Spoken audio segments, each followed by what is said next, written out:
planteé un tema, después del análisis, forcé a un economista a hacer un análisis político, imagínese usted, pero resultó muy bueno el análisis, sobre todo porque está conectado con la realidad y con lo que vivimos los salvadoreños, los ciudadanos. Además, no escucha usted un rasgo político marcado o una intención política de analizar la realidad, lo cual le agradezco, Mauricio, porque es lo que más escasea en estos tiempos. Le planteé yo a la ciudadanía antes de la pausa la posibilidad de, con información que usted tenga, tratar de entender fiscalmente cómo está el país. Yo le he dicho que he escuchado el rumor toda esta semana de que el gobierno no tiene dinero, y que no tiene dinero para cosas urgentes y obligatorias como el pago de pensiones el próximo mes, para el pago de salarios en algunas instituciones, y que evidentemente va a recurrir a más préstamos en las próximas horas. ¿Usted qué ha oído o qué ha podido comprobar? Bueno, yo creo que lo hemos venido diciendo desde hace mucho tiempo, es decir, el país viene acumulando déficits fiscales desde hace 20 años. O sea, como dicen, no hay cena gratis, no hay hogar que resista gastar más de lo que recibe todos los meses, y el país lo ha hecho durante 20 años de tener más gasto que los ingresos. Es decir, hemos acumulado una cantidad de deuda que sobrepasa el 50%, y quizás, es decir, y quiero ser claro, es decir, la gente no debería, todavía El Salvador no es un país altamente endeudado. Para que tengan idea, países como Grecia están hablando del 180% del PIB, ¿vea? Aquí estamos hablando todavía en el rango de los 50, 53 para unos, 56 para otros si se incluyen las deudas de las pensiones. O sea, el país tiene un nivel de deuda alto, pero lo que más preocupa es la tendencia, es decir, si no se frena el déficit fiscal o si no se modera el déficit fiscal, lo que sucede es que la trayectoria de la deuda entra en una dinámica perversa. Es decir, empezamos a pagar más de intereses y los intereses aumentan el déficit, hay más déficit, hay necesidad de más deuda, y eso no puede parar hasta que llega un momento en el que el país se tranca. Entonces, y eso es lo que lo llamamos nosotros problemas de solvencia. O sea, el nivel de endeudamiento del país todavía es manejable, ¿vea? Pero no puede ser manejado irresponsablemente, es decir, en el sentido que entremos en esa dinámica de que vamos a continuar creciendo. La otra cosa, es decir, es el problema de liquidez, el problema de caja. Ya un matutino mencionaba de que en febrero la caja del gobierno había llegado a 100 millones. Los que somos un poco más acuciosos hemos visto que en las cifras del Banco Central, dice de febrero, ya muestra que los depósitos del gobierno en el Banco Central alcanzan 67 millones.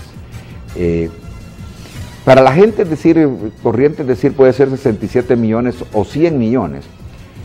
Y hablemos de 100 millones en enero para no hacerlo tan dramático. Uno dice, bueno, 100 millones es un montón de plata todavía. Pero resulta que el gobierno, es decir, si vemos el presupuesto general de la nación y lo dividimos entre los 360 días para que la gente entienda el análisis, resulta que el gobierno de El Salvador gasta 11 millones diarios. Entonces, quiere... A ver, si tiene 67 millones y usted dice que el gobierno gasta 11, o sea, el gobierno empezó el mes teniendo solo dinero para 6, 7 días. Para 6, 7 días únicamente. Es decir, y eso es importante que los políticos lo entiendan. O sea, y que los salvadoreños sepamos que la situación fiscal es realmente preocupante. Es decir, la caja está muy ajustada, hay que tomar medidas. Es decir, las medidas no pueden ser dar más subsidios, ni regalar más dinero, ni gastar más dinero. Es decir, simple y sencillamente porque no hay. En una economía dolarizada los gobiernos no pueden hacer dinero. Entonces la única manera de gastar más o dar más subsidios, es simple y sencillamente tomar más deuda. Y tomar más deuda nos lleva a entrar en esa dinámica perversa de la deuda. Entonces yo creo que no solo hay que pensar en arreglar el momento y tomar lo que llamamos nosotros medidas coyunturales, hay que tomar medidas estructurales, y probablemente esas medidas estructurales requieran de una especie de acuerdo nacional. Es decir, cuando tú me pedías el análisis político, se me quedó una parte importante, es decir, yo hacía un llamado a que los partidos políticos sean serios en abordar la situación económica del país, y yo creo que es obvio que los datos requieren de un acuerdo nacional. O sea, aquí, es decir, tiene que haber una especie de tregua, como la que hubo en España entre el Partido Socialista y el Partido Popular, es decir, entre el Partido Socialista y la derecha española, de que prácticamente iban a meter en el congelador la situación económica de España durante un periodo de tiempo para dar la oportunidad de que España no colapsara.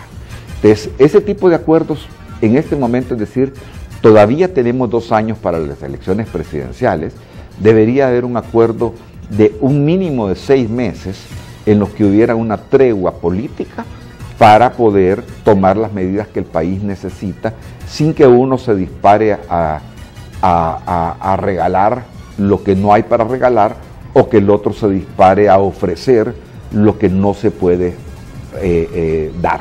¿Verdad? Y ya estábamos viendo, es decir, post elecciones hemos estado viendo todavía ofertas populistas, ¿verdad?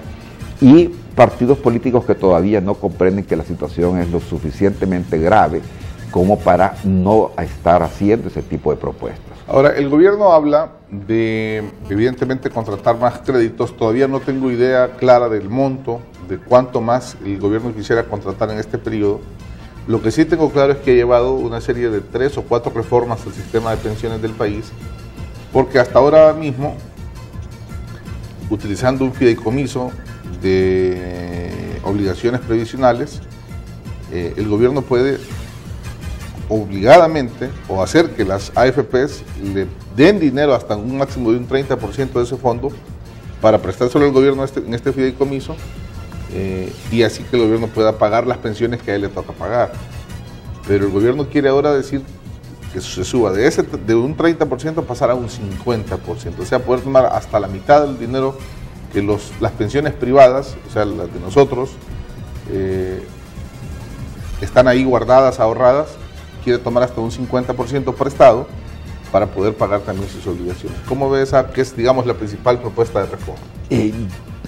Bueno, en esa situación coyuntural, uno dice, bueno, esa podría ser una solución para el gobierno.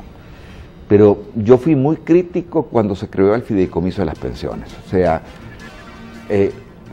volvemos al punto entre el ser y el deber ser. Lo que debería haberse hecho en aquel momento era entrarle de lleno a la ley de pensiones, que como lo dije en un programa anterior contigo, Jorge, la ley de pensiones fue mal diseñada desde el principio.